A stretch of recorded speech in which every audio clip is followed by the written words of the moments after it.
guys, so got the first video uploading. I said let me come outside and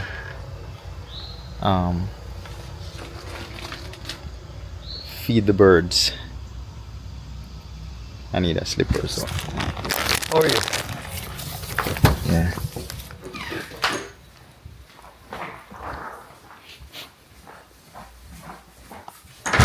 Yeah. So I get my slippers.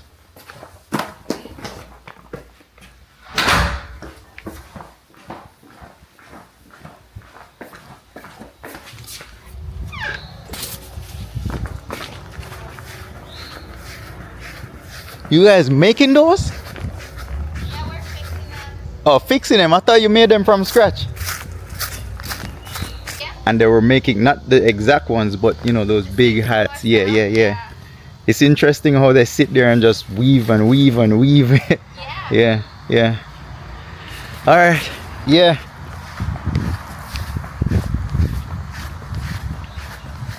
Yeah. Neighbors. So. Let me set you up right here.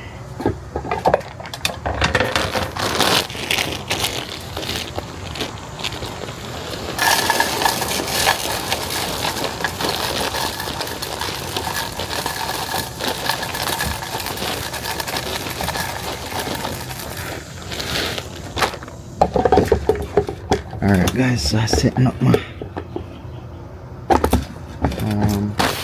bird food right there. I'm gonna put it back.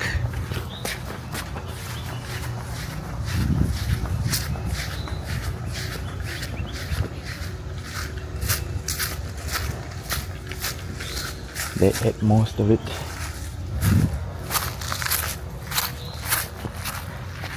Making hats over there, guys.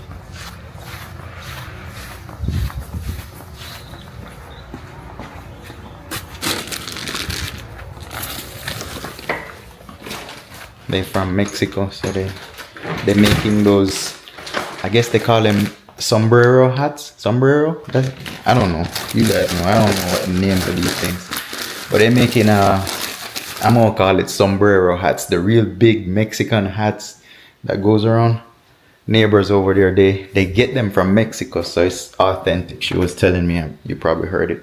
So they import them from Mexico and then they sew the names onto it. So I guess it's personalized. They're personalizing them, so they put the names on the hats itself. They do that part, but they import them from Mexico, so which is pretty interesting. Out there they make them from scratch with the straw. I guess it's straw or some kind of leaf or something, I don't know, thatch. Anyhow, the birds, they ate all the food, guys. I was gone for like a week and I filled it up. It's empty, so I don't know if it's the birds that are picking on it every day or it's the squirrels that's eating it out. I put an arm on it like this with the feeder out at the end. That way the squirrels can, you know, just easily get to it. It was on the tree before, like, let's say this is a tree. I had it with a nail on the tree.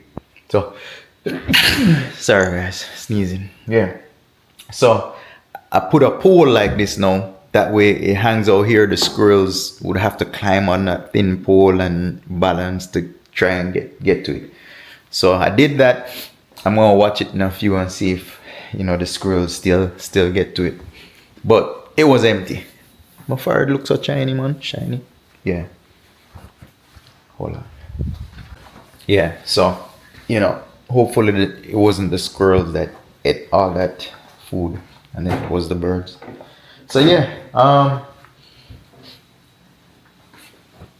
I'm uploading the video right now for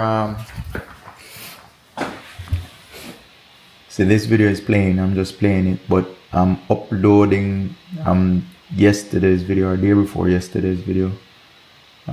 It's 48%, so I'm going through the videos and you know, getting them uploaded. for the whole time we've been there. As I said, guys, I'm not doing any kind of review or anything like that. That's just what I did while I was there. You know, I went. We did the whole property pretty much at all the restaurants. I might not have any footage of me eating the food or anything like that, but that's what we did. You know what I'm saying? It's not a full review. I ain't giving no review on the hotel from beginning to end.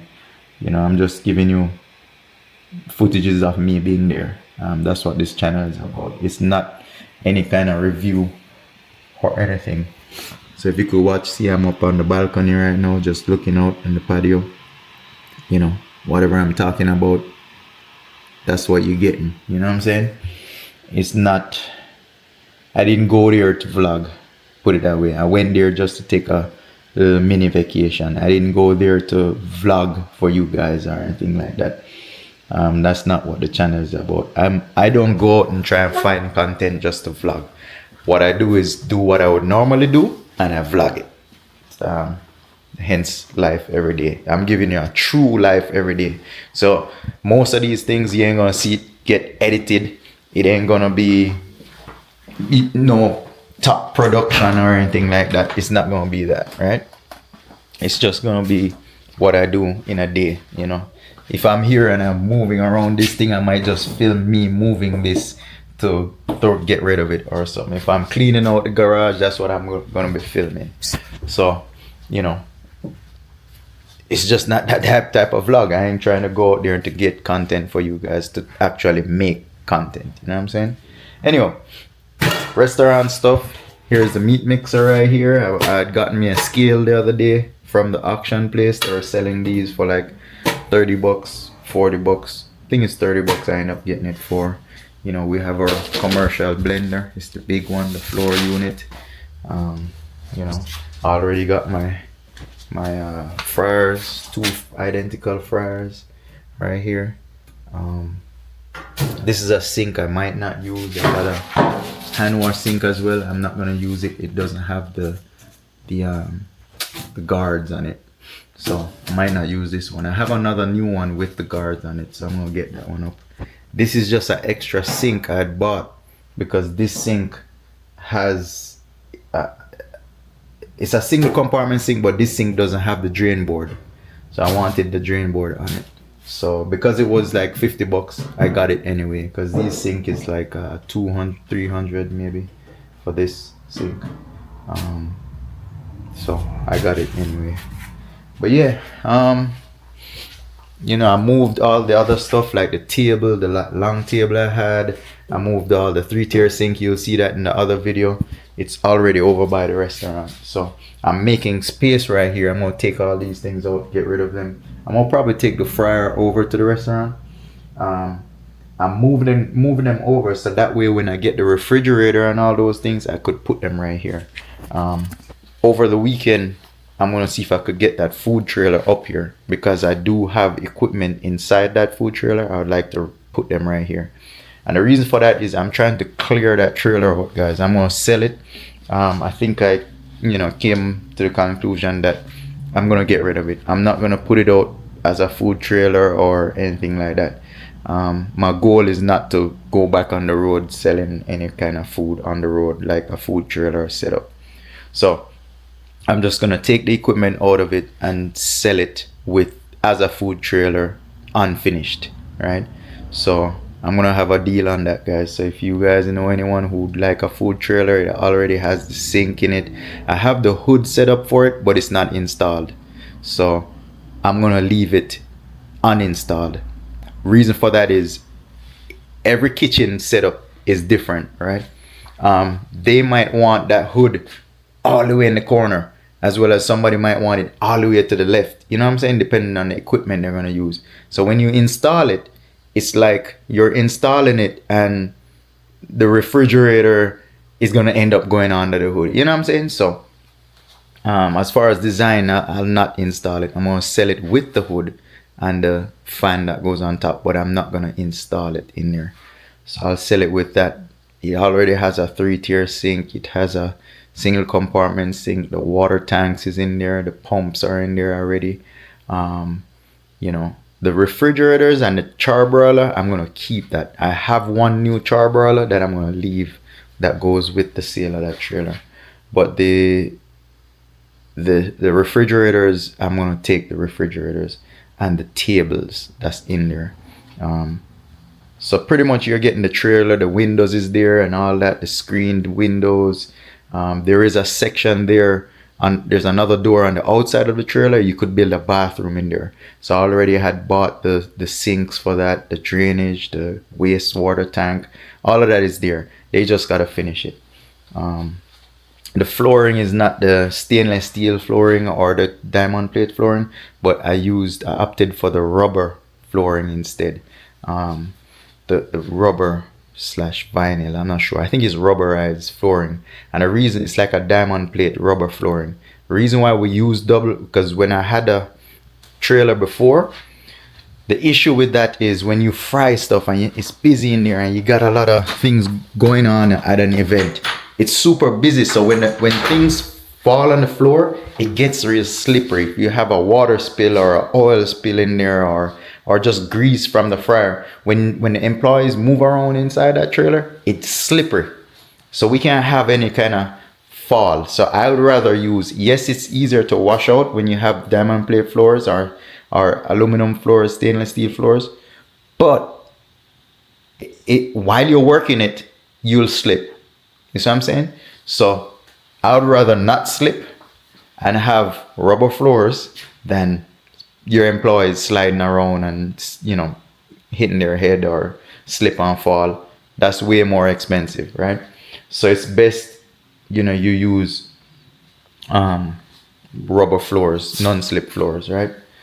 So I have the flooring already, which is going to come with the trailer. The walls are not done yet. Electrical is done, but there's no walls. So they could go with either full stainless steel or FRP walls, or, what I'm saying? I didn't finish the walls. And the reason for that is I just didn't get to finish the build itself, right? So whoever is doing it, they could put the option of getting stainless steel. Stainless steel is really expensive right now. So I would recommend just going with FRP walls. It just depends on how much money you got to spend. So that trailer, I'm definitely going to sell it. I'm not planning on putting it on the road, so I'm going to get rid of it. So I'm going to bring that trailer up here to the house, unload everything that I'm going to use, and then leave everything that's going to go with the trailer in it. That way I could start, marketing it, putting it online and for sale and stuff like that. So come this weekend, I'll be going to picking up that trailer, bringing it up here. I'll probably do it at night. It's a big trailer, and the traffic to get it backed in and all of that, I'll do it late. Maybe I'll do it on a Sunday where less traffic on the road, I could get to back it in. So I'm gonna get that over the weekend. So as I said, there's a bunch of things to get done. Later on today I'm gonna do some painting, so sometime this evening I'm gonna get the paint and then go back later on in the night to do what I gotta do. We did have a move out yesterday, so because they moved out, I have another room to fix. So guys, this business, as far as a salon suite, I know it's the thing now and everybody jumping on it. And last year I noticed everybody on YouTube and Instagram, TikTok is saying, oh, salon suite, and they're selling this whole idea. Yes, it is a good idea, but bear in mind, times like these is real slow, right? The places are not renting, right? It is a good idea if you have the money to build it out and you pay it out of pocket and you don't have this big loan to pay for, plus monthly expenses, then you'll be all right. If you don't have any payments on it. But if you went out and you got a loan to build this place and you got monthly expenses on top of it and it's not rented, you're gonna be in problem.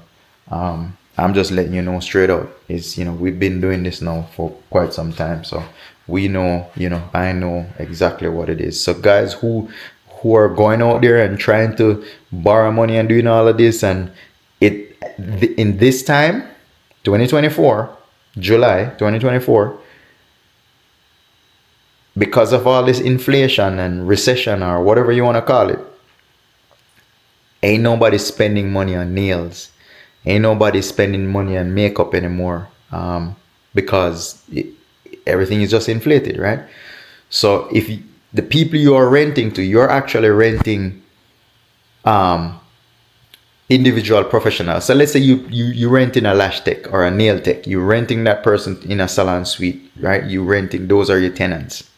Those tenants that you rent to do nails and do, it's really bad for them. Business is bad for them, because all these ladies are doing now is just doing their nails themselves. They do press on, they do the put their eyelash on themselves.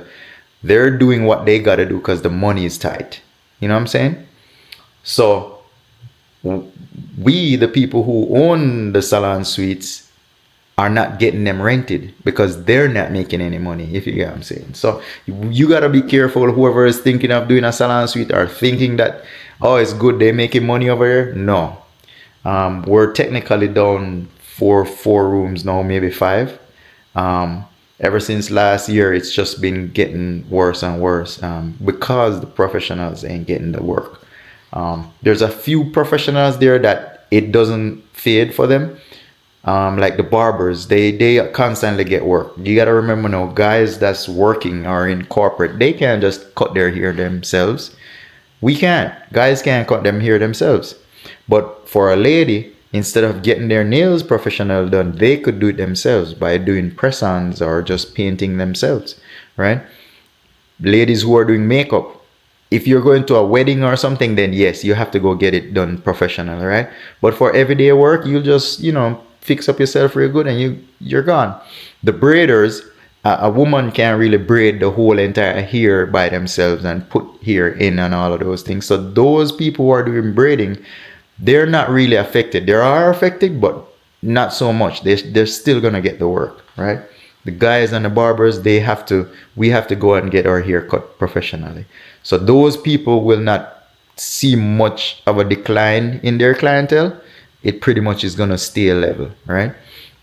They do see a decrease, but not much. So if I'm renting a barber, I feel better because that barber is gonna always have his clientele. He don't get affected by this whole thing, by this whole inflation. So he'll stay with us longer. That's what I'm saying. The braiders will stay with us longer because a woman, they'll probably not come in as often as they used to, but they will because they can't do it themselves, right?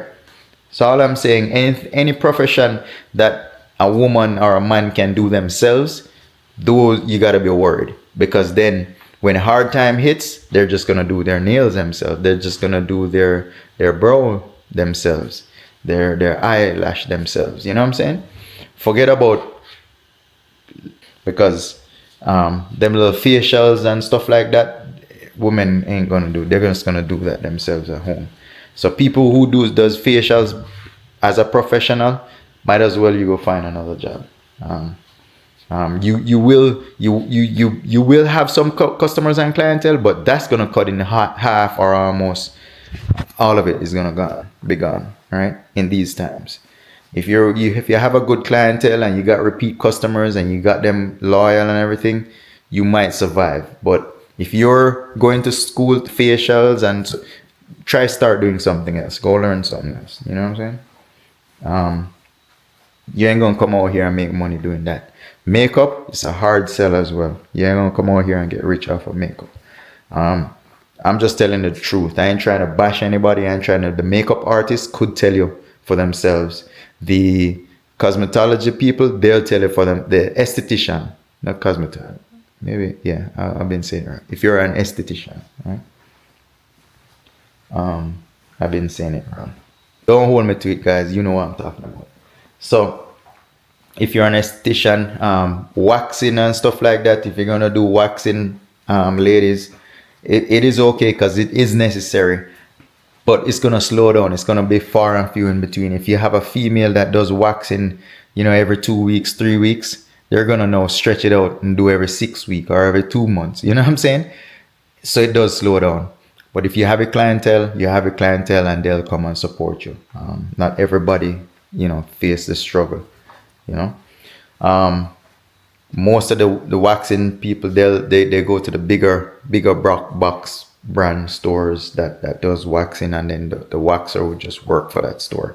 If you're trying to come out here and do waxing solo in a salon suite, it can be done, but you have to go out there and market yourself. You have to sell that service in order to be busy. Other than that, you ain't gonna make it.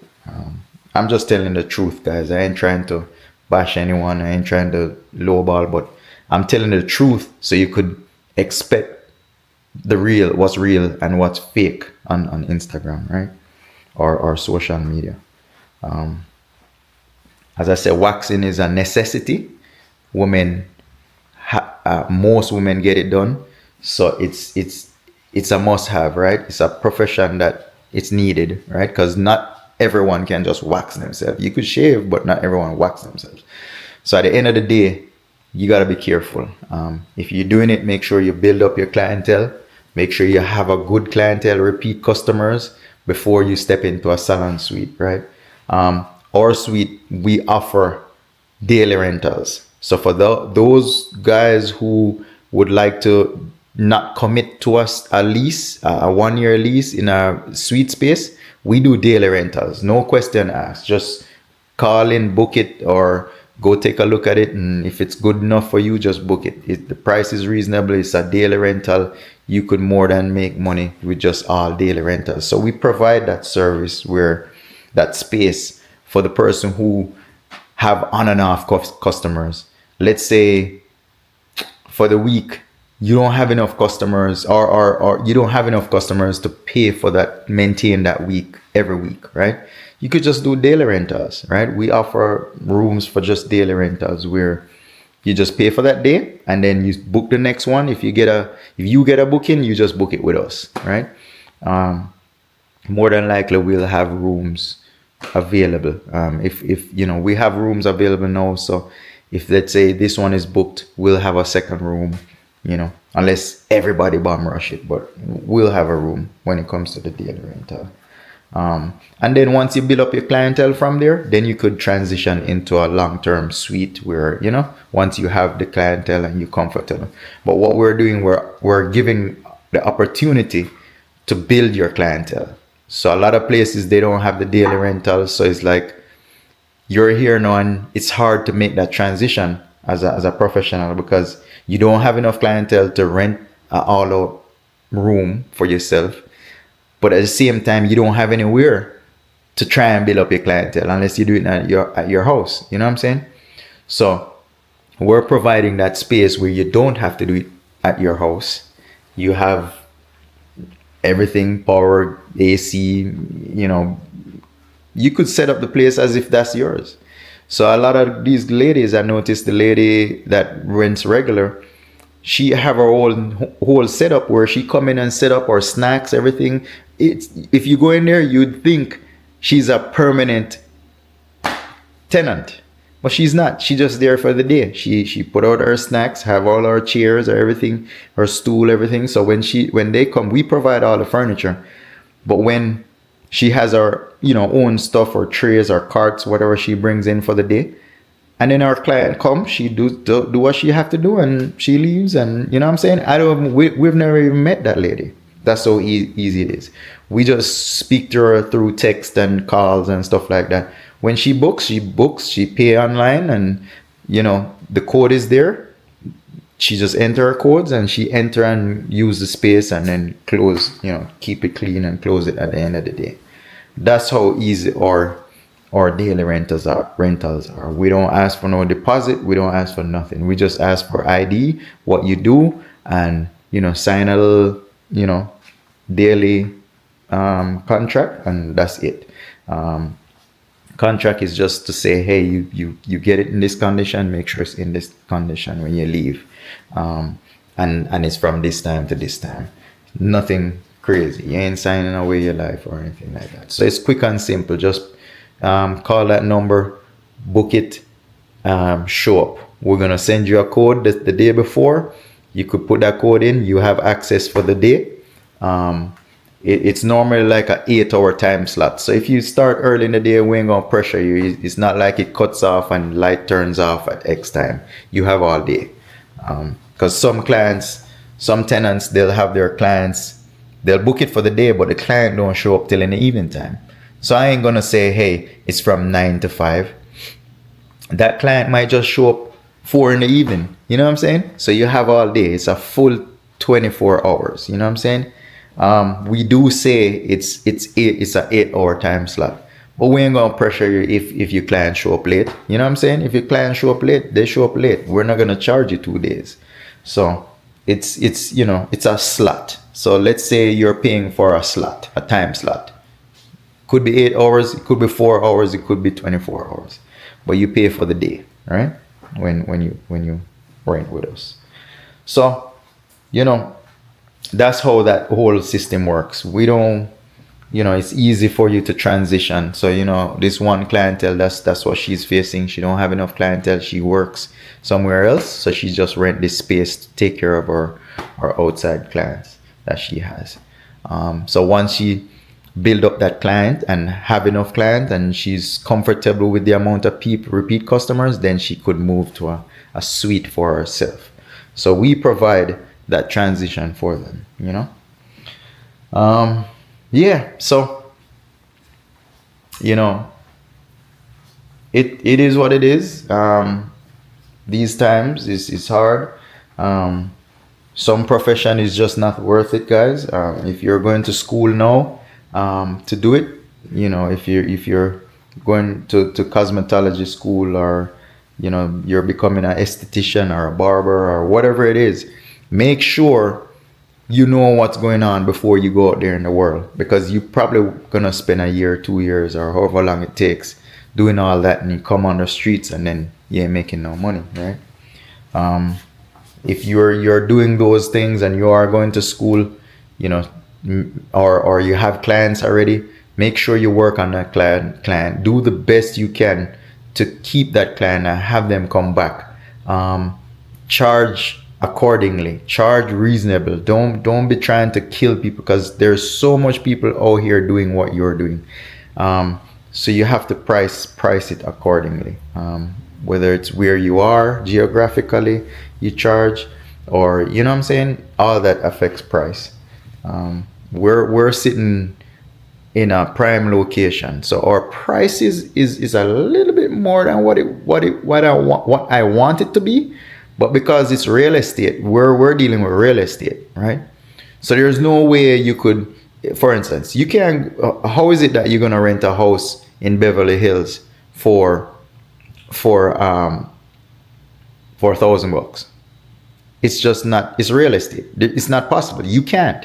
The taxes in Beverly Hills is crazy expensive. So you there's no way you could rent a piece of property over there for $1,000, right? If you get what I'm saying. It's the same thing with us. We're up here in Sugarloaf area, right? Duluth. The price of everything is a little bit more, right? Per square footage. So there's no way I could charge as what I would pay in, an area that's less. You know what I'm saying? So if we're charging X amount for the rooms, there's no way I could charge this, right? Because of where we sit, right? So, a lot of people come from where they're paying this to our area. They want to pay this, and then this is the price. But as I said, I can't charge this because we're sitting, in prime real estate. You know what I'm saying? And you're getting services, that's worth this.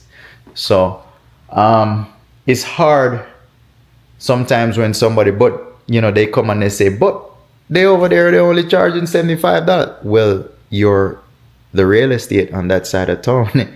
That's what they charge. If I was to go over there, I'm not going to charge this. I'm going to charge this because that's where, you know what I'm saying? So a lot of times people come and they say, oh, we're too expensive.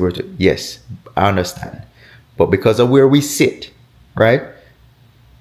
This land space right here where we sit, is this. I didn't do that. I didn't price that area, right? I didn't make that area this much.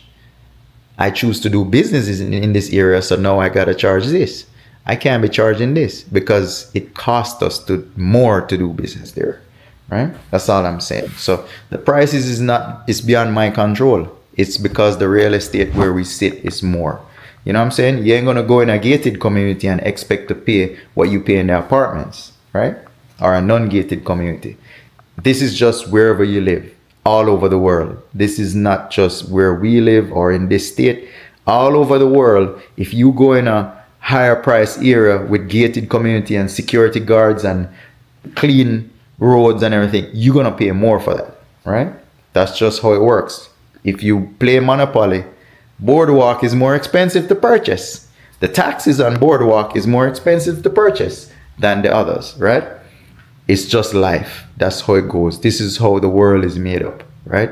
You're gonna pay $10,000,000, $10,000 for a Birkin, $30,000 for a Louis Vuitton bag, right? Versus a Michael Kors or you understand me? I say it's the same material made both. But you're paying for the name and you're paying for where it came from. You're paying because it was made in Italy versus it was made down there in China, right? So you pay for it. So that's what it is. Same thing with real estate. If it sits on prime real estate, expect to pay more. So because we're on prime real estate, expensive real estate, or rent per month, per week is gonna be more. Bottom line. It's not my fault, right? Maybe it's my fault. I went to that area to do business. But if you come to that area, expect to pay a little bit more. Of course, the area is going to be better. The establishment is better. It's clean. You have all the amenities. You know what I'm saying? Your clientele, you have the opportunity now to have a better clientele. So if you're in the hood, you're going to have, not knocking the hood though, but you're going to have a lower class or lower paying customer, right? Than if you're in the rich neighborhood. Don't knock me, guys. Me not try to be biased. Me not try rich or poor. You're there in the rich people in place, you gotta pay more money. You're there in the poor place, you pay less money. Me living in the hood and me living in the rich place. So me know both. You understand? I ain't trying to knock anyone now. Don't get me wrong. I'm just saying, you have a business in the rich neighborhood. What you try to do is try to get rich clients because you're now in a rich area. So make your business appealing to who lives in that area. You ain't gonna try, all right, you as a professional, let's say you do eyelashes, right? And you charge, down in the hood, you charge $20 to put it on, right? You charge $20 because you're only paying $100 to rent the space, right? So you charge $20. You do 5 people, you could pay your rent in one day, right? However, you come up here and you pay X amount for rent every week. You can't be taking $20 from the hood up here because now you're paying more in real estate. So you'd have to do more than 5 people if you're taking $20. I'm not saying you telling you what to do, but you'd have to now work 3 times as hard because you only charge $20. So now if you come in this area, you got to charge more. You got to charge what the area is worth. You know what I'm saying? So now you can't take those same clients down there because they ain't going to pay what the clients up here pay. You know what I'm saying? So all I'm saying is if you go in a better area, you got to change out those clients. You know? If you do have your old clients, you could keep your old clients, but you got to charge them differently, you know, or bump it up a little bit and say, hey guys, we moved into a space, it's a little bit better and stuff like that, or overheads went up, so we have to bump up that price a little bit. Unfortunately, I can't bump up the prices in terms of rent. I have to actually lower the price because things get hard on everyone and then they can't afford it, so I have to lower the price in order to give them moving special or assist them in what's going on. It's unfortunate for me. I can't go up on my prices. I'm ending up going down on prices, but in order to get people in. Everybody's lives have changed since this year in terms of the inflation. They can't afford anything. People, even the rich man, can't cutting back stuff. Everything went up on them too. So if they spending out $1 million, last year, now they're spending out $1 million at 1.5. So they got to make cutbacks in order to, keep the thing going. It's just this kind of reset.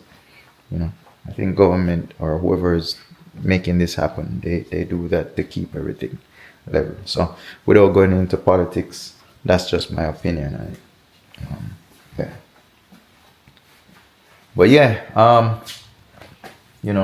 I'm here, I'm editing videos, so this video is finished exporting. So now I'm gonna upload this one. I'm just gonna watch it over a little bit and then bring it over. But yeah, guys, this one is 30 minutes. As I said, I'm trying to keep them short, so I'm gonna slow them down a little bit, make them shorter, and see if I could get more views. For the past month or two, I've been posting longer versions, so now I have a good idea of what how many people watching and stuff like that. YouTube has a very good analytics thing set up, so I could go through and see who's watching what and where they're watching. So now I'm gonna focus on doing shorter videos so I could see the difference in terms of if they watch longer videos versus shorter videos. I'm just testing out the whole algorithm thing to see what works and what doesn't work. So now I'm gonna go over and post this video right here. Alright guys, so let me get this one uploaded to the tube. I'm now posting 7/9. Today's 11, so I'm like 2 days behind, 3 days behind. So I'm gonna post 7/9/2024 and then keep posting from there. I'm editing as we speak, so let me get to it. By the time you see this video, it will probably be tomorrow, which is the 12th. So we'll go through it and pump them out. I have a lot of footage. I could break it up and put it out. But yeah, guys, I'm here. This is kind of long now. It's been 30 minutes. I'm gonna cut this one down a little bit, or just post it as one video. So it's 33 minutes. I'll just post this as one video for the day. That way I keep it short. Alright, so I'm gonna close this one out, guys. I'll see you guys later today, or maybe tomorrow. I'll see you guys later today, because I gotta go paint, but I'm just gonna post this one as one straight video. Alright, so peace out, guys.